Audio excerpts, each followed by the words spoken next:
Ayan, ano. So itong likod na ito ay kulay puti. Ayan. Yung babaw naman ay green.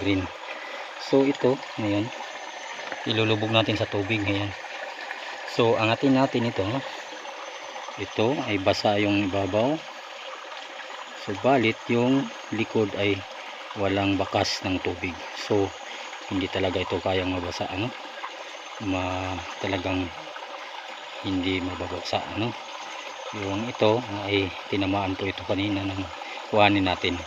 Kaya doon kumapit konti yung kanyang tubig. Pero itong iba ay wala, hindi talaga mababasa. Ayun. Oh. Ayun. Oh. Dumudulas yung tubig. Ayan. Dumudulas. Dumudulas. Ayan. Hindi mabasa. Pero yung likod ay nababasa. Maraming salamat po at magandang tanghali.